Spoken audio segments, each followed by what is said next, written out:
Be honest. If K dramas stopped using these tropes, would we even watch?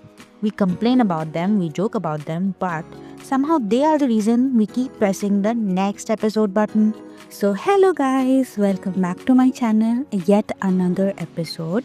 And today, let us talk about the famous K drama tropes that K dramas basically survive on. In Trope 1, cold male lead and the sunshine female lead.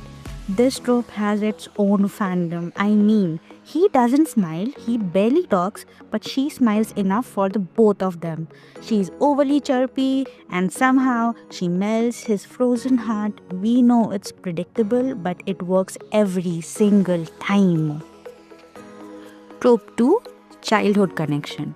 Yes, the plot twist where we find out that they met as kids, one childhood memory, one bracelet, one trauma, and suddenly everything makes sense. Coincidence? Probably. Do we still get emotional? Absolutely. I mean, I do. Example, What's Wrong with Secretary Kim? उस drama में तो I did not even expect कि वो किसी पुराने encounter पे चला जाएगा, but it did surprise me and it is my favourite drama by the way.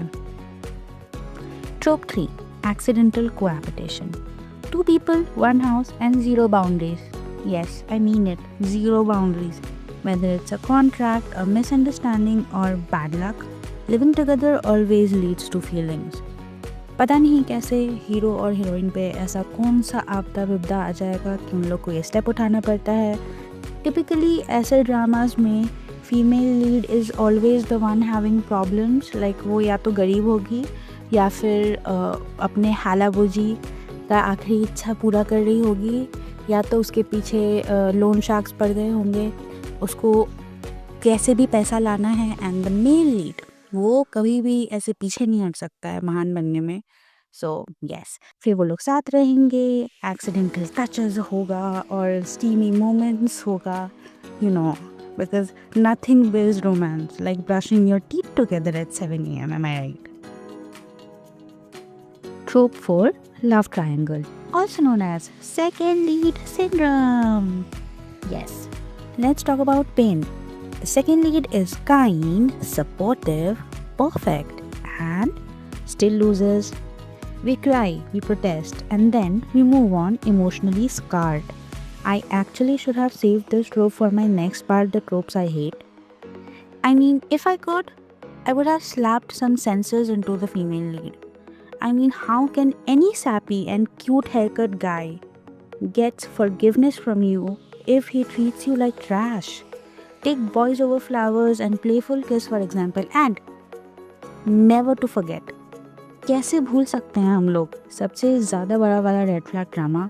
Nevertheless, इस ड्रामा को मैंने कैसे ही सरवाइव किया है मैं ही जानती हूँ. Oh my god, oh my god. I think I should make another video for this drama totally dedicated on what all was wrong with this drama. Trope 5, workplace romance. Office romances deserve their own category: late night work, accidental touches, elevator tension. I mean, everything we love. HR would never approve, but we definitely do. Take What's Wrong with Secretary Kim for example, or Business Proposal, Destinied with You. Trope 6, one umbrella moment. If there's rain in a gay drama, you already know what's coming. Yes, one umbrella, two people, awkward eye contact, racing heartbeats. For many of us, there shouldn't be romantic, but gay drama says otherwise. Say, take Goblin, Legend of the Blue Sea, and our favorite, the most awaited, Lovely Runner. Trope 7, time travel. And of course, time slips. One moment they're in present, the next they're in past. Fixing regrets, falling in love. Confusing? Yes. Emotionally damaging? Also yes. Take Lovely Runner for an example again, and A Time Called You. Also Marry My Husband. and Perfect Marriage Revenge. There are a lot of them. Okay, so these are the famous tropes, the ones we secretly enjoy. But in the next video, I'll be talking about the K-drama tropes that are honestly overused, the ones I personally struggle with. I know there are so many more, so now do tell me what tropes did I miss? Should I make a part 2 on this? If yes, help me and comment down below your favorite tropes. Also, I would like to thank you guys a ton for watching my previous video. I hope you loved this one as well. If you did, subscribe this one and please like this video as I am on a mission to complete my first 500 subscribers. Also because your drama bestie has a lot to say. Annyeong!